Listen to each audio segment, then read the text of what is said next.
The buzzing energy in the command center felt tangible beneath the warm, artificial lighting. Instruments filled every surface, flashing readouts in a dizzying array of colors reflecting on the polished floor. Captain Cora Thane stood rigid, arms folded behind her back, listening to the final instructions from Admiral Bronwyn. The mission was supposed to be straightforward.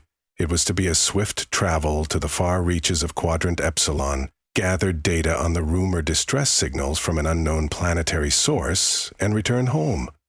But deep down, Cora sensed something more would unfold. The Admiral's every word struck her as rigid, and the warnings about Terran protocols echoed in the room like a dire prophecy. She had to abide by Standard Directive 27, do not intervene with non-Federation species unless they pose a direct threat or have requested assistance via recognized interstellar channels. Yet Cora's intuition told her that ignoring the signals might mean signing someone's death warrant. The Terran Federation valued hierarchy and caution. Above all, an understandable approach in a galaxy beset by countless perils. Throughout her years as a rising star in the fleet, Cora had always followed the rules, never once deviating from official procedure, but this time felt different. She had only a few short hours to prepare her starship, the TF Saber, and a question loomed large in her mind. Should she heed the Admiral's orders or follow her conscience? When the vessel finally launched, the engines hummed in keen, rhythmic patterns, propelling them through hyperspace corridors. Cora oversaw operations from her captain's chair, flanked by her first officer, Commander Rourke, and tactical advisor, Lieutenant Myra Cass. As they journeyed deeper into Quadrant Epsilon, a faint sense of unease wove through the comm. Rourke's brow furrowed when they first detected the in-system frequencies, mild distortions that suggested a directed distress call. Despite the clarity of the Terran logs, there had been no official request for help. By Federation standards, this was precisely the type of situation that demanded non-involvement. They emerged from hyperspace near the source of the signals, a planetary system anchored around an ancient, dim sun. Only one world in the region showed any promise of harboring life. Vahethra, a planet with swirling lavender skies, deflected by a thick atmosphere. Cora recalled rumors of the Viathran race, an amphibious bipedal species seldom studied because of their remote world's unpredictable electromagnetic storms. Their presence in Federation records was tangential at best. Terran explorers had identified them as intelligent but insular, uninterested in mingling with off-worlders. Data poured into the Saber's sensors, indicating severe tectonic upheaval on Viathra's surface, earthquakes, volcanic eruptions, possible signs of terrestrial breakdown. The planet's deep oceans were roiling with unusual chemical signatures. For all the Federation's talk about respecting sovereignty, one truth pressed down on Cora's conscience. A sentient species was in danger.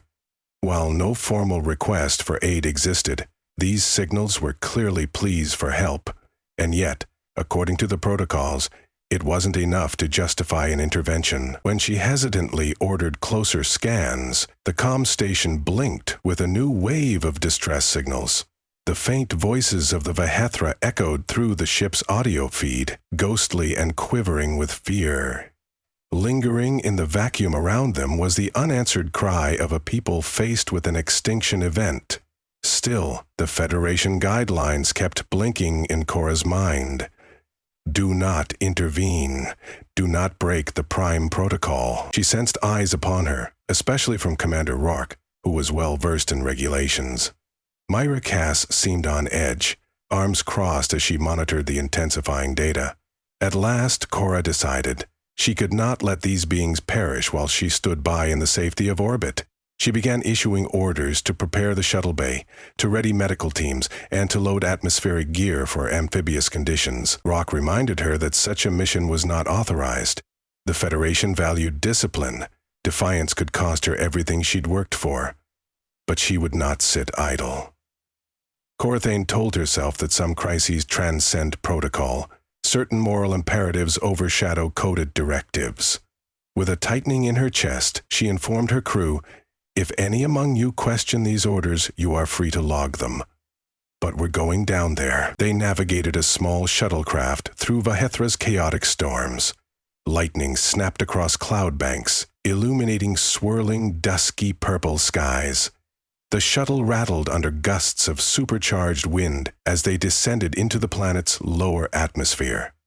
Amid constant tremors that sent dust and rock flying, they landed near a sprawling Vahethran settlement, perched on the edge of a cracked seaboard. The settlement itself was a heartbreaking sight. Half-submerged huts and dome structures, built with intricate geometric patterns, now teetered precariously along the shifting ground. Veins of molten lava flowed in the distance. Structures that must have withstood centuries were starting to crumble. Thick, acrid clouds billowed overhead, further threatening the fragile environment. An unnatural hush lingered in the air. Cora and her landing party donned protective suits as they stepped out, equipped with translation devices, ration packs, and medical supplies. They encountered their first Vahethran huddling behind a collapsed pillar. Its skin was a muted turquoise, slick across a slender frame. Fins protruded from each side of its head, and it blinked large, reflective eyes at the Terrans in apparent disbelief. Myra Cass carefully approached, keeping her empty palms lifted to show no threat. Recognizing that the translation devices struggled to match the Vahethran's dialect, Myra tried simple gestures, urging the alien to accept water and medical comfort. Moments later, others emerged from hiding. Their expressions carried a mix of fear and the faint glimmer of hope.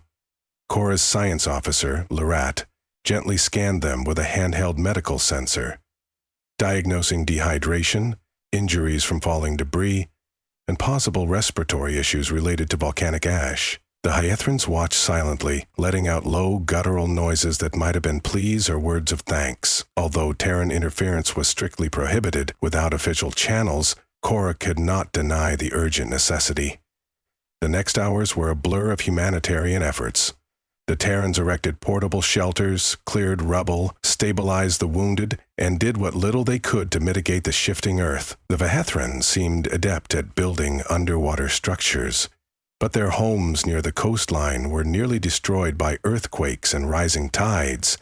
Many of them gathered around the Terran equipment, either to warm themselves or to study these strange newcomers who had arrived on silvery crafts. Cora forged forward, giving instructions for triage, ignoring the anxious warnings from Rourke. Federation protocol weighed heavily on everyone's mind. During a break in their frantic operations, Cora realized how precarious their position was. Time was not on their side. They had little more than a day's worth of supplies and limited means to relocate thousands of Vahethrans. The Federation would never sanction a large-scale rescue mission for a species that, by official classification, remained outside their sphere of alliance. Still, Cora's moral code spurred her onward. Allies or not, these were living, thinking beings facing mass extinction. She would do everything possible to save them, regardless of the consequences. A harrowing day later, the planet's condition worsened.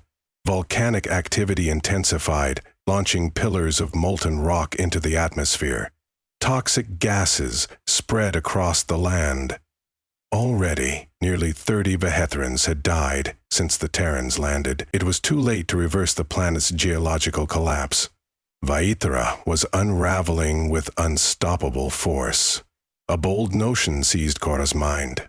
Perhaps they could evacuate the Vaithrans. She wouldn't manage to save them all, but maybe a significant population could survive. Cora quickly relayed her plan to her crew. Call the Saber down from orbit and coordinate a mass evacuation, flying refugees in waves to a safer region, or even to a nearby uninhabited planetoid. The problem was that implementing such an operation would undeniably draw Federation scrutiny, and not in a small way. Rourke was alarmed. "Captain," he pleaded, "once our Admiral hears of this, we'll be court-martialed. Every single regulation we've learned, everything we stand for in the Federation, we'll be violating it." She faced him squarely. "Stand for? We stand for the protection of life. That is the Federation's founding principle, isn't it? If we let an entire civilization die because of paperwork, we betray our true purpose. Her argument carried weight, and she could see that Rourke's moral reservations were warping under the gravity of the crisis. He nodded at last, though trepidation remained on his face. The rescue mission began at dawn. The Sabre's transport shuttles roamed from settlement to settlement, collecting Vahethrans who were receptive.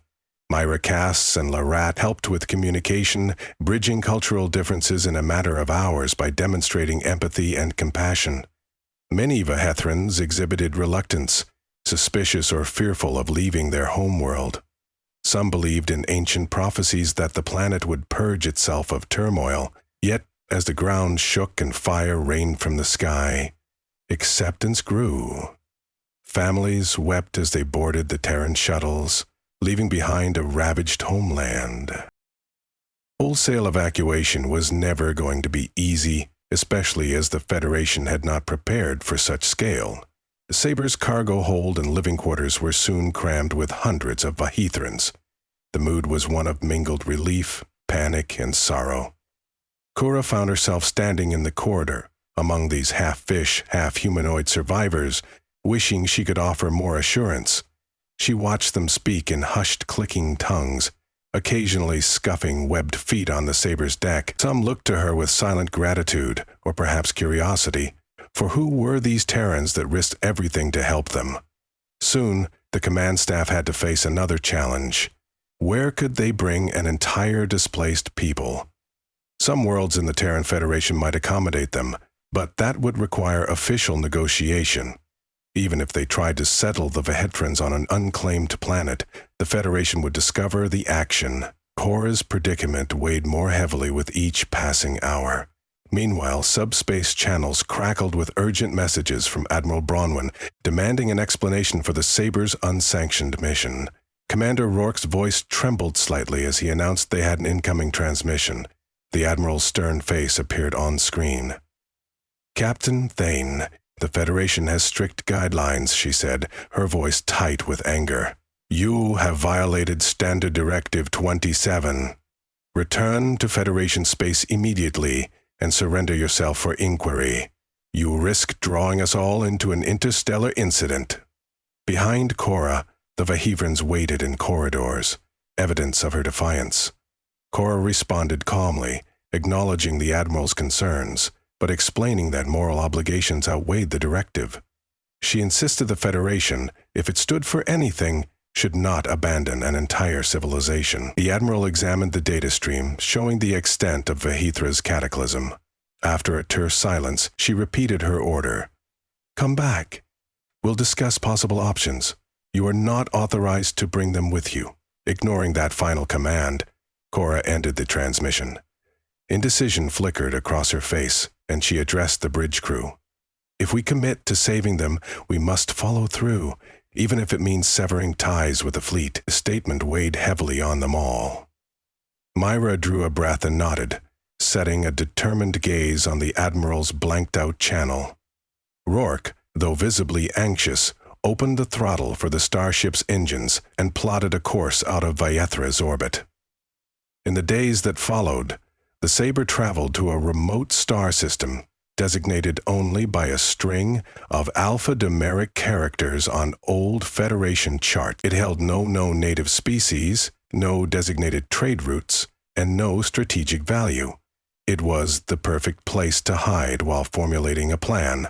Upon arriving, they found a world with abundant water bodies and mild climate that might be suitable for Vayethran adaptation. Cora felt a surge of hope. With the right terraforming efforts, perhaps these refugees could rebuild. Yet secrecy was fleeting in deep space. Before long, the Sabre's scanners detected approaching vessels.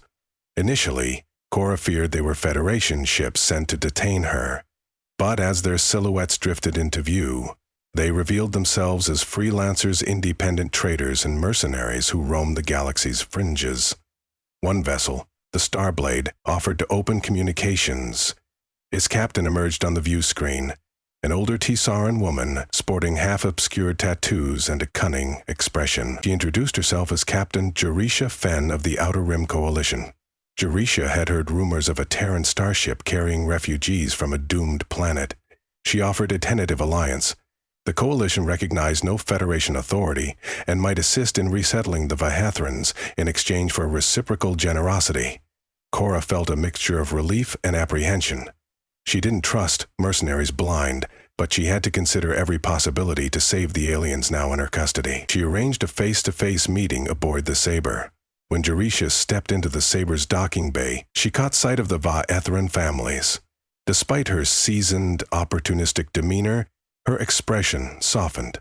She admitted that her coalition was no stranger to rescue missions on the fringes, having taken in war refugees from other conflicts. "We do this for profit, yes, but not purely," she said with a wry smile. "In the corners of the galaxy that the big powers ignore, sometimes we have to help ourselves." Cora negotiated an agreement. Jerisha would provide discreet supplies, terraforming modules, and protective security while the Vihathrans settled.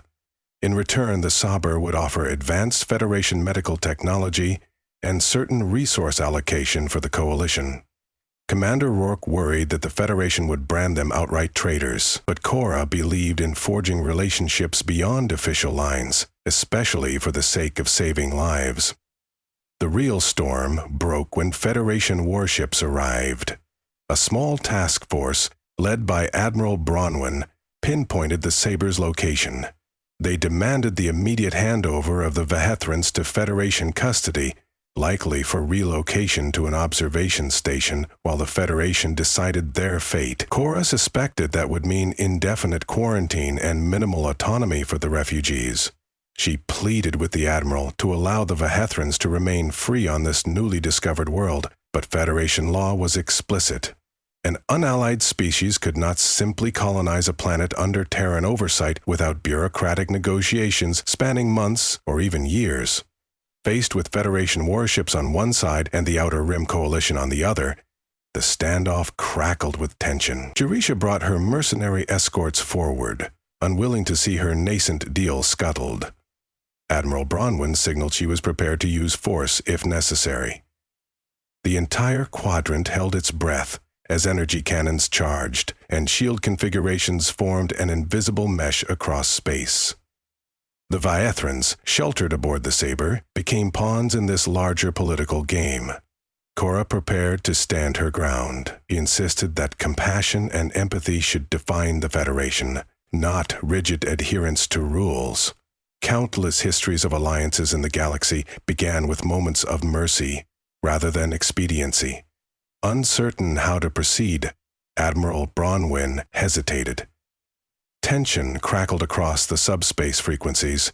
The Federation had already made it clear that disobedience would not be tolerated, but Cora's unwavering stance and the presence of the Coalition created an unanticipated predicament. In a pivotal moment, the Vihathrans themselves intervened in a way none expected.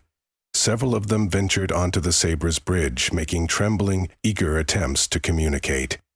Through carefully translated transmissions, they pleaded not just with Cora, but also with Admiral Bronwyn's warships. They offered an alliance.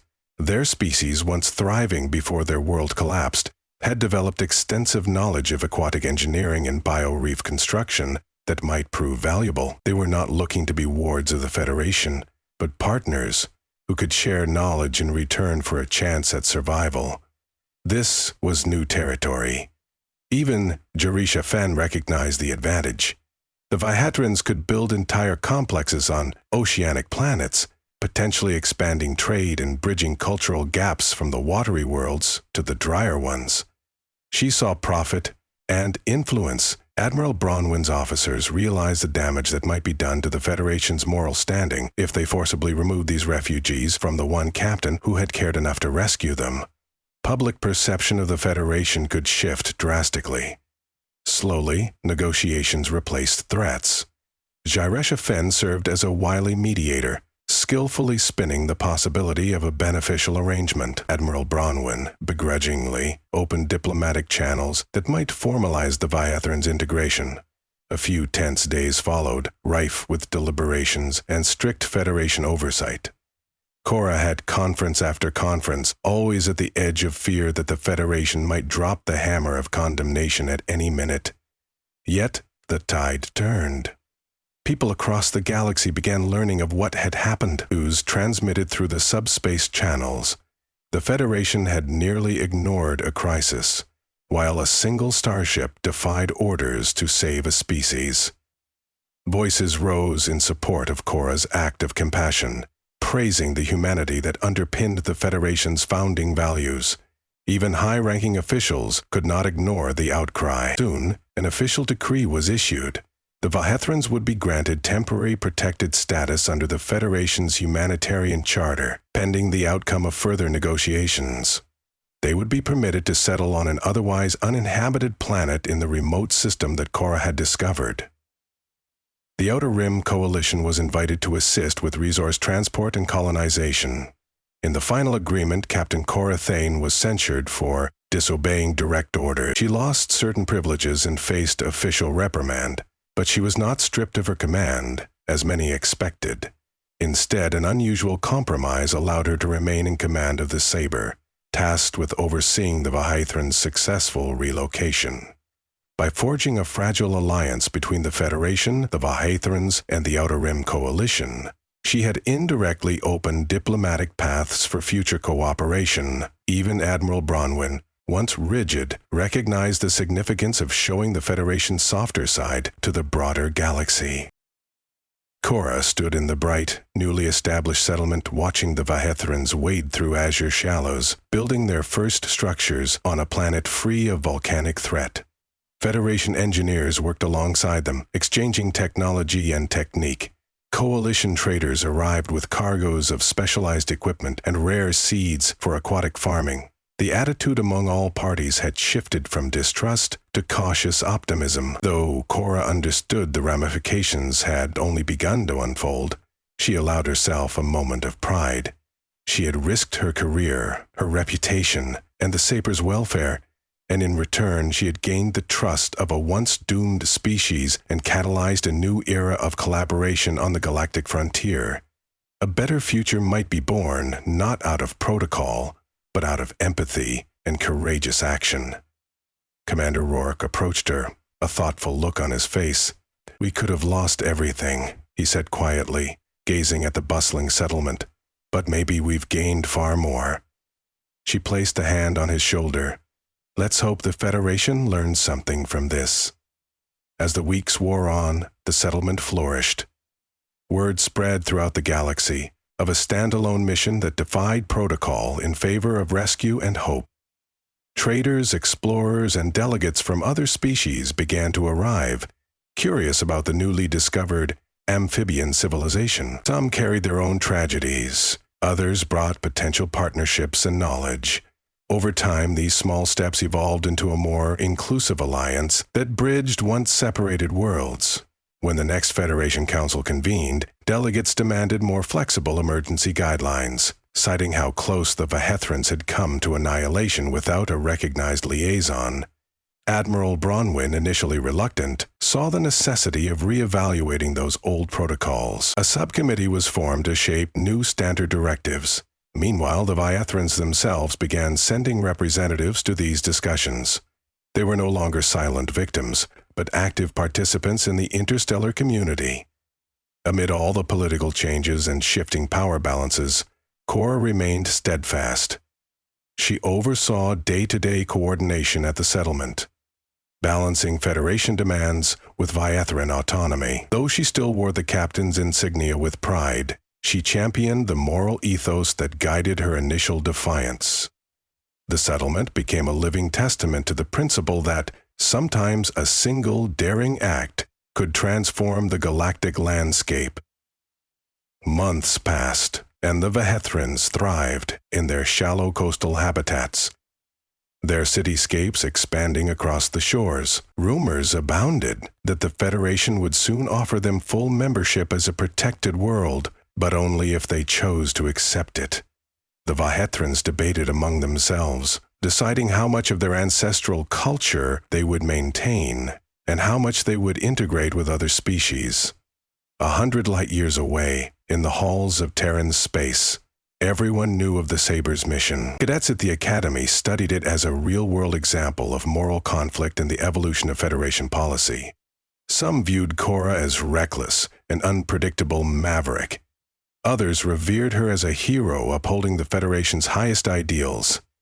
Yet no one could deny the repercussions of her actions. The seeds of fresh alliances had been planted, opening trade routes and dialogues that might one day reshape the region of the galaxy known for isolation and tension. In between the official gatherings, Cora took time to walk along the bright, surf-battered coastline. The Vehethrans had invited her to witness their ceremonies, in which they honored both old traditions and their new beginning. Against the turquoise waves, they chanted in their resonant aquatic harmonies, giving thanks not only for survival, but for the unity born from adversity. Looking around at the kaleidoscope of species Vehethrans, humans, Tazaran, and even a few Andorra pilgrims who had arrived seeking peaceful exchange, Cora realized that from the ashes of a dying world, a more cooperative future had emerged. Her defiance had indeed changed the shape of alliances. Strangely enough, no Federation protocol had ever predicted this outcome. Perhaps the founders had hoped to inspire it indirectly, trusting that captains with moral fortitude would take a necessary stand. Evening settled, and the shimmering sky above this once unnamed planet was full of distant stars. In the gentle twilight, Cora stood talking quietly with a group of Vehethran elders, some still learning to speak a halting version of Terran Basic. Their fins quivered with excitement as they described new building techniques they had learned from the Federation engineers. They mentioned that tomorrow they would dive into the planet's seas, searching for local coral analogs to cultivate. They asked if Cora wished to join them in the shallow reefs, a gesture of welcome and trust. She accepted, feeling a rush of humility and joy. Never had she imagined forging such strong ties with a species few in the Federation had even heard of. She sat with them until the stars swirled overhead near the crackling glow of newly invented underwater lamps. Introspection washed over her, and she thought about how many tragedies might be averted in the galaxy if more captains acted on the core principles of compassion. In the following weeks, Admiral Bronwyn publicly acknowledged that Captain Thane's decision had forced the Federation to reflect on its humanitarian responsibilities. Skepticism towards the Outer Rim Coalition gradually softened, forging new lines of trade that benefited not only the Vehethrans, but other lesser-known species.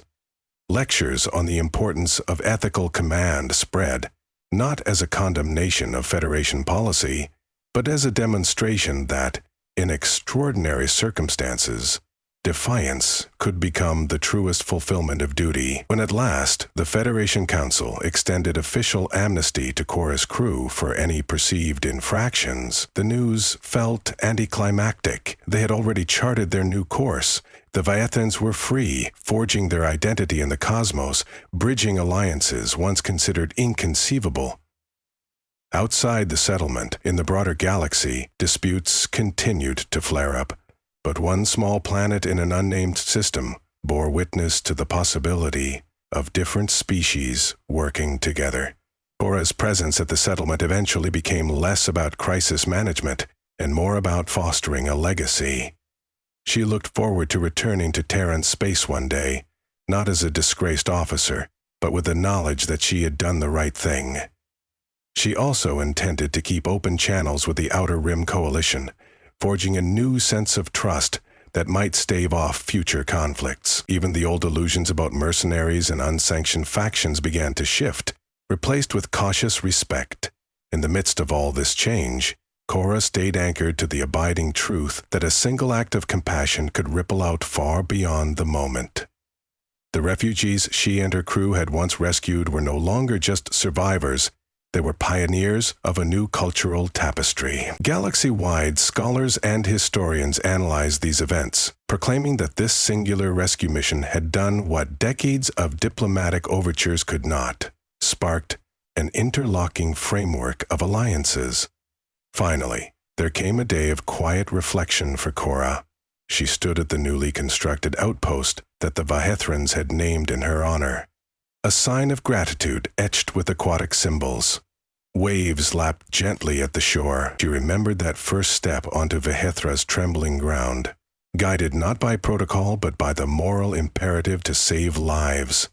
She realized that moment had catalyzed everything that followed. Behind her, the TFS Sabre still gleamed under the midday sun, carrying the promise of future exploration. The ship, once an obedient emblem of Federation might, had become a symbol of decisive empathy. It awaited its next mission, ready to chart unknown frontiers, bridging the gap between what was written in the directives and what was felt in the heart. And so, amid the joined efforts of Terrans, Vihethrians, and Coalition freelancers, a new chapter in galactic relations quietly unfolded. Lines were redrawn, not with the pen of bureaucracy, but with the collective resolve of individuals who dared to believe compassion could trump caution. Never again would the Vihethrians face devastation alone. Here, on this revitalized expanse of ocean and sky, they stood at the center of an interstellar gathering, proof that when a captain stands by conscience, entire civilizations might yet be saved.